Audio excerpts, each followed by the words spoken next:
করছি। আমরা কৃতজ্ঞতা জানাবো, আমরা শ্রদ্ধা জানাবো, আমরা স্যালুট জানাবো আমাদের সর্বোচ্চ নেতৃত্ব মমতা ব্যানার্জি, তিনি যে এই ধরনের একটি সিদ্ধান্ত নিয়েছেন এবং দলে কর্মসূচিকে পালন করার নির্দেশ দিয়েছেন, তাই তিনাকে স্যালুট জানাই, সঙ্গে সঙ্গে বলবো, আমরা আজকের নেতা দিদিমণি আপনাদের সামনে কিছু বার্তা দিয়েছেন, আমরাও নিশ্চিতভাবে আজকে কিছু বার্তা দিতে চাই যে আমরা কখনো কখনো মনে হয়েছে বাংলার মুখ্যমন্ত্রী মমতা ব্যানার্জি যখন নারীর মর্যাদা, স্বীকৃতি, অধিকার তাকে প্রতিষ্ঠিত করার লক্ষ্যে অনেক ধরনের প্রয়াস নিচ্ছেন। আমরা কখনো আমরা মহিলারা কেউ আমরা সেই দায়িত্ব গুরুত্ব উপলব্ধি করতে পারছি না, আমরা বুঝে উঠতে পারছি না যে আমাদের জন্য বাংলার মুখ্যমন্ত্রী কি করেছেন।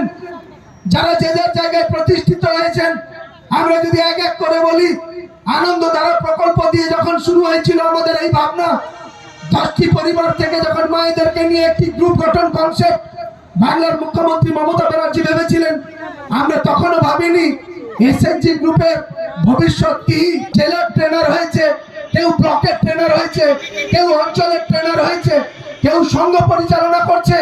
অনেক বড় বড় বিজনেস করার একটা অধিকার, স্বীকৃতি বাংলার মুখ্যমন্ত্রী মমতা ব্যানার্জি তৈরি করে দিয়েছেন। তার ঋণ আমাদেরকে শোধ করতে হবে, তার অবদান আমাদেরকে শোধ করতে হবে। এবং নিশ্চিত আমরা মমতা ব্যানার্জির যে উন্নয়ন, ঘরে ঘরে যে উন্নয়ন, ব্যক্তিগত যে উন্নয়ন, সার্বিক যে উন্নয়ন, সেই উন্নয়নকে মানুষের কাছে পৌঁছে দিতে হবে। ভারতীয় জনতা পার্টি সাম্প্রদায়িক একটি দল, আপনারা বুঝতে পারছেন প্রত্যেকটা নির্বাচনের সময় অনেক মিথ্যা অপপ্রচার বাংলার মুখ্যমন্ত্রী মমতা ব্যানার্জির বিরুদ্ধে বলে বেরিয়েছেন। বাংলার মুখ্যমন্ত্রী মমতা ব্যানার্জি যখন উন্নয়নের সেরা শিরোপা পাচ্ছেন, যখন স্বীকৃতি পাচ্ছেন, বাংলার প্রকল্প যখন বিশ্বের 1 নম্বর স্বীকৃতি পাচ্ছে, পুরস্কৃত হচ্ছে, তখন কেন্দ্রের একটি সরকার চলছে, ভারতীয় জনতা পার্টির সরকার, তারা বারে মিথ্যা অপপ্রচার করছে। বারে বাংলার প্রাপ্য টাকাকে বঞ্চিত করা হয়েছে। ইতিমধ্যে আপনারা জেনেছেন বাংলার মুখ্যমন্ত্রী মমতা ব্যানার্জি তিনি পরীক্ষায় জয়যুক্ত হয়েছেন, সেটা আপনারা উপলব্ধি করেছেন।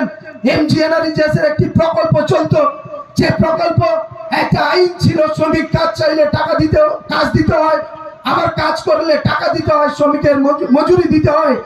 আজকের কেন্দ্র সরকার সেই আইনকে বুড়ো আঙুল দেখিয়েছে।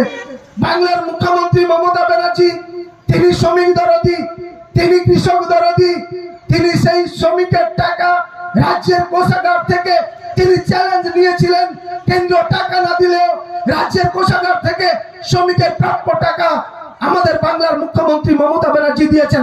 তাই আমরা সকল শ্রমিকরাই মমতা ব্যানার্জির কাছে চিরঋণী। 100 দিনের শ্রমিকের টাকা বাংলার মুখ্যমন্ত্রী মমতা ব্যানার্জি মিটিয়েছেন।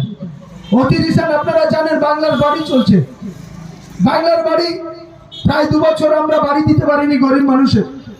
আপনারা জানেন ইতিপূর্বে যে বাড়িগুলো দেওয়া হতো, একটা ভারতবর্ষের একটা সরকার চলছে রাজ্যের উন্নয়নকে স্তব্ধ করবার জন্য, তৃণমূল কংগ্রেসকে আটকে দেওয়ার জন্য যে কৌশল অবলম্বন করেছিল, তার মধ্যে এগুলো আপনারা কি দেখলেন যে আমাদের এই মাথার উপরে যে ছাদ, বাংলার আবাস যোজনা